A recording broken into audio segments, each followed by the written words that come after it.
Pantoufle de verre, marraine la bonne fée. Tout ça, c'est faux.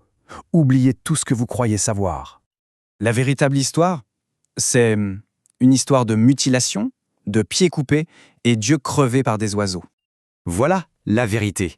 La version de Disney, c'est un mensonge. Une version complètement lavée, désinfectée, de toute sa rage originelle. Parce que la version originale, celle des frères Grimm, ce n'est pas du tout une histoire de pardon, non, c'est une histoire de vengeance. Et la punition à la fin, elle est d'une violence, franchement, inimaginable. Alors on y va. Plongeons dans le vif du sujet. Premier acte, l'arbre. Et non, la marraine. La première chose à faire, oubliez la bonne fée. Rayez-la de votre esprit. Oubliez la baguette magique et surtout cette idée d'une gentillesse un peu naïve, un peu passive. Dans la version des Grimm, Aschenputtel, c'est le nom de Cendrillon, n'a pas de magie qui tombe du ciel. Non, son pouvoir, il vient d'un arbre, un noisetier qu'elle a planté sur la tombe de sa mère et qu'elle arrose de ses propres larmes tous les jours. C'est ça qui est fou, c'est son deuil qui devient sa force.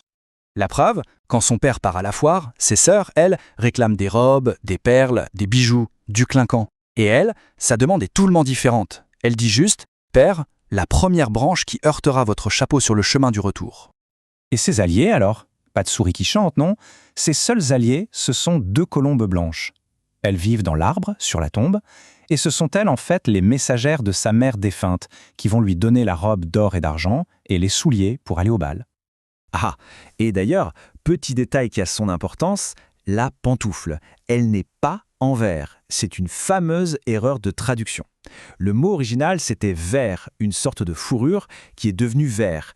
Dans le conte des Grimm, la pantoufle était en soie brodée d'or. Mais bon, le vrai drame, il n'est pas là. Il est dans ce qui va arriver juste après. On passe à l'acte 2. Et c'est là que l'histoire bascule dans le gore. Le prince arrive avec la chaussure. Le test commence. Et là, le conte nous pose une question terrible en fait. Pour le pouvoir, pour le trône, jusqu'où seriez-vous prêt à aller? La sœur aînée essaye la pantoufle. Évidemment, elle est trop petite. L'orteil coince. Et là, sa mère lui tend un couteau et lui chuchote cette phrase absolument glaciale. « Coupe. Quand tu seras reine, tu n'auras plus besoin de marcher. » Et elle s'exécute, elle se coupe l'orteil. Elle force son pied mutilé et sanglant dans la chaussure. Ensuite, c'est au tour de la cadette. Même problème, le pied est trop large. La mère lui dit de se trancher le talon. Et elle le fait aussi. Et le pire, c'est que le prince, un peu aveugle sur les bords, se fait avoir à chaque fois. Mais en passant devant le noisetier, les 2 colombes chantent cette petite phrase pour le prévenir. « Regarde, regarde, du sang est dans la chaussure !» Il est trompé une première fois. Il est trompé une deuxième fois. C'est le sang qui déborde de la chaussure, qui le force enfin à ouvrir les yeux. Il ramène les menteuses furieux. Et finalement, il demande « Mais n'y a-t-il pas une autre fille ?»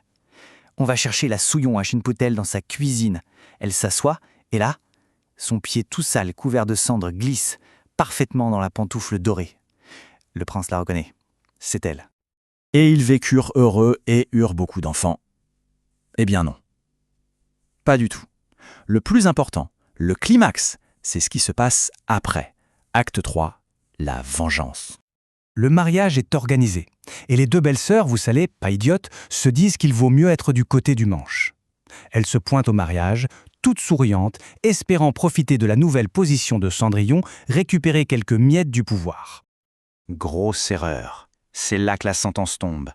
Pendant la procession vers l'église, les colombes de la mer descendent du ciel. Elles crèvent l'œil droit de l'aînée et l'œil gauche de la cadette. Et ce n'est pas tout. Au retour de l'église, elles reviennent finir le travail. Elles crèvent l'œil qui reste à chacune. Le texte des frères Grimm conclut avec une froideur absolue. Et c'est ainsi qu'elles furent punies de cécité pour le restant de leurs jours. Fin de l'histoire. Pas de pardon, aucune rédemption. Du coup, la morale, on est loin du croix en tes rêves de Disney. La vraie morale, elle est beaucoup plus sombre, beaucoup plus dure. L'injustice se paie, toujours. Ce que Disney a vraiment gommé, ce n'est pas juste la violence, le sang, c'est la colère, la rage, parfaitement légitime, de celle qui a été humiliée. Et surtout, cette certitude, cette promesse que les comptes seront réglés. Non, ce conte n'a rien à voir avec le pardon. C'est une histoire de justice implacable, presque biblique. Œil pour œil. Et dans ce cas, on pourrait même dire pied pour œil. Et attention, cette justice brutale, ce n'est pas une exception chez les Grimm, c'est la règle. Une règle qui s'applique même à des enfants qu'on croit innocents, comme Hansel et Gretel, abandonnés dans la forêt par leurs propres parents, juste avant de découvrir une maison qui cache un secret bien plus sombre que du simple cannibalisme.